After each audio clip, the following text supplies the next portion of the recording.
Hey everybody, Scout Crafty here again, midweek Wednesday. Hope you're having a great week. We got a good show planned for you today. First off, I want to start off. I'm sure many of you heard, and I'm late to getting to this because Monday's video was filmed early, but the assassination attempt on our former president made me want to talk about a certain subject, and that is survival instinct.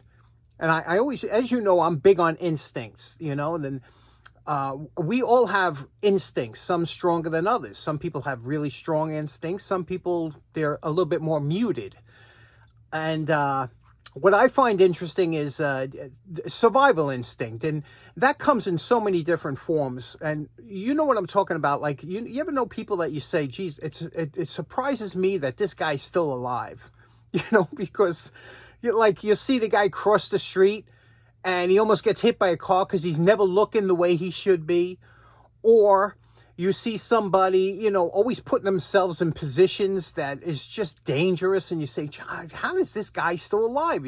He's got poor survival instincts.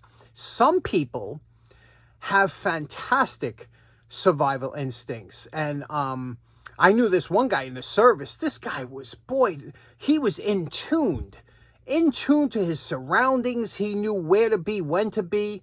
And I always wanted to be around this guy because I was like, boy, if anything happens, I know you're going to make it. You know what I mean? Because he just had perfect survival instincts. Well, when watching the video that we've all seen now of the assassination attempt on former President Trump, I was noticing in the background, because I was noticing the people in the audience, and I was saying about their survival instincts. And so I filmed a little bit of it, and I want you to look at this. I thought this was pretty funny because I said there are 3 people in that audience that have fantastic survival instincts. You've seen them, but you didn't notice it. Let me show you what I'm talking about here. Okay, so here's the infamous video we've all seen now a couple times, but I want you to show, when I talk about survival instinct, I want you to look at these 3 people here, okay? Obviously, here's Donald Trump. Right next to him in the back, you see this woman here? That woman with the red hat, this little gentleman dressed up like Trump with the red hat, and this lady here who has a red, white, and blue cowboy hat. Now, I want you to watch those 3 people when the shots happen, okay? Keep an eye on them. If you want to really see something that said, take a look at what happened. Now they are gone. Disappeared. Dipped low. No more target. Perfect survival instinct. Now, this guy here, 0 survival instinct. And I'll show you why. They're still gone. They're under the balcony. They're probably on their way home. This guy here, right? This guy here holding up his camera, but he's standing up. Everybody else is ducked down. This guy's, and he's wearing a white shirt and a red hat. 0 survivability right there. But those 3 disappeared, never to be seen again. That is survival instinct. So you see what I'm talking about the difference in, it makes no difference if you're a man or woman. It's some people have it, some people don't. And those 3 people that I pointed out, that was fantastic. What fantastic survival instincts they had.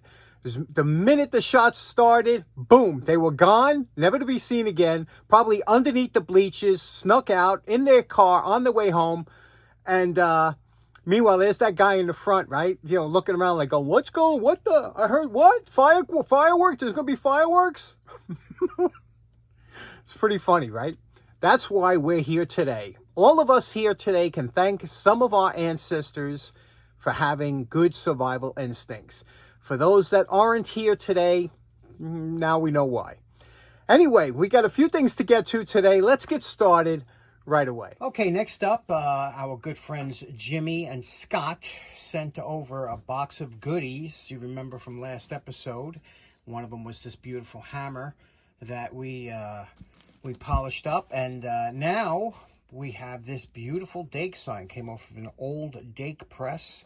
Unfortunately, it's too big to fit on my press. It's, the channel won't allow this to fit in, but it's still nice, and we really would like to take us down. It's some kind of probably cast iron or cast steel.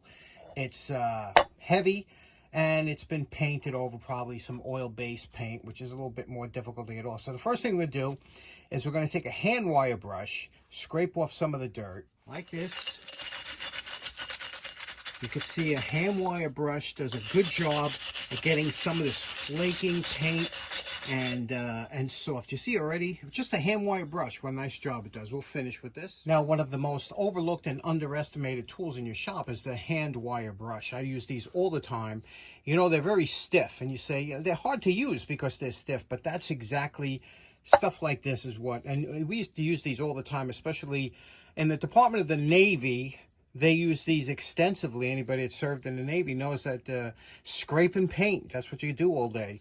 You scrape off any loose paint and you prime it, and then you put on regular paint. So same with here. Now this entire plate was done with just this wire brush. And what you do and how you use these wire brushes many times, not just going back and forth, but many times if you have some paint there, you can hit it sideways and it'll get under and flip the paint off.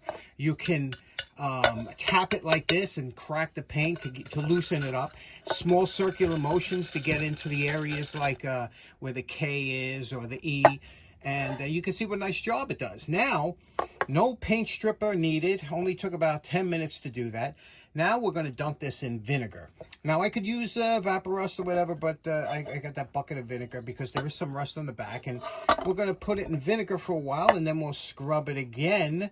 And then I'll show you what it looks like. Okay, now it's been about 16 hours in the vinegar. Vinegar takes a little longer than a Vapor Rust, but same outcome more or less. And we scrubbed it with a small wire brush, one of those hand wire brushes, scrubbed it.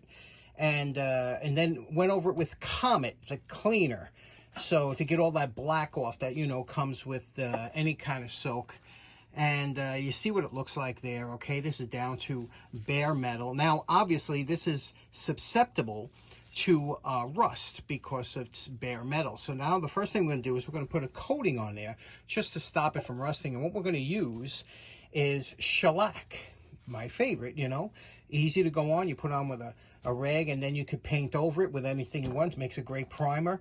It's a protectant. But before we put shellac on now, again, we just scrubbed this. There might be a little moisture on here. Here's where I spray it down with some isopropyl alcohol. Now, my buddy Reggie just bought a gallon of this, and he was, you know, there's a whole bunch of uses for isopropyl alcohol. What I do is I fill this bottle. It's a regular spray bottle, and I fill it with 91%. What that means, it's 91% alcohol and it's 9% water. Now, if you have 70%, which is very common, that's 70% alcohol, 30% water. So that's how you can see the breakdown is, you know. And what's nice about the isopropyl alcohol is when I spray this on here as a cleaner, right, like that, and then I wipe it down with a clean paper towel, it preps it, it gets rid of any residual water that's on there, and it dries really quick. If I have any doubt that this is dry, before I shellac it, I can hit it with the heat gun, or you could just put it on the furnace for a couple minutes. But the alcohol dries really quick. It's a good cleaner. Gets rid of any oils that might have been on with your hand. And it's a good prep for the shellac because alcohol is the thinner for shellac. So let's do that, and then I'll show you what it looks like when the shellac is dry. Okay, a thin coat of shellac on here. It takes about an hour on top of the furnace to dry fully.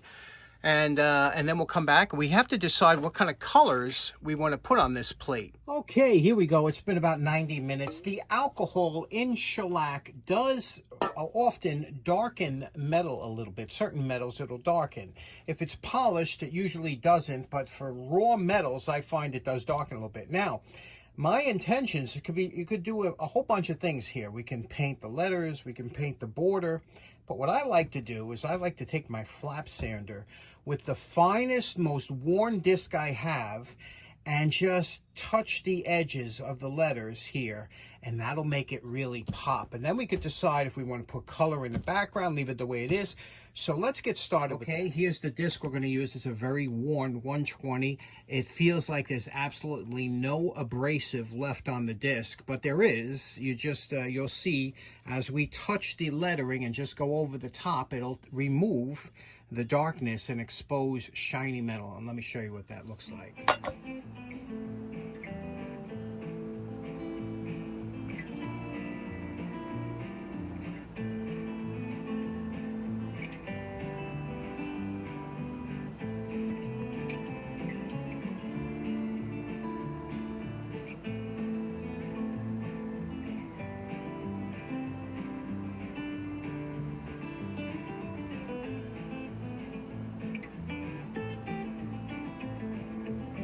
Okay, that's exactly what I was hoping for. What do you think of that?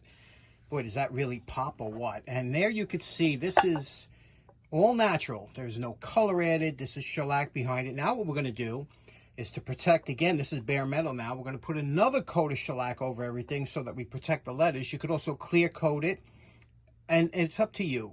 You think I should put color in the background? You think I should leave it as is? Let me show you what it looks like after the next coat of shellac. Now you know my favorite part. Remember what Scott's DAKE nameplate looked like before we started. And we're calling this project done. You can see we have a secondary coat of shellac on there now, covering all the letters. Everything is nice. It has a nice sheen to it. The back, you could see here, is clear, and that's also coated with 2 coats of shellac. So there we go. What do you think? Now, I've been doing some research, and this plate was only made for a few DAKEs, and they were all over 50 years old. They were big machines. They changed it, and for the last 30 years, they've been using a decal. So, but the original one that I saw this on, the press, it looks like it was very close to this, where they had a dark background like this, and they probably had a roller with paint that they rolled over the top to give a white over it or something. But what do you think? You like the bare metal? Let me know in the comments. Okay, so in closing, special thanks to Scott Durga for today's DAKE plate. A really interesting project. Went through everything so you could see start to finish. Let me know how you think your survival instincts are, and I hope you have a great day. We'll see you again on Friday. Take care now. Bye-bye.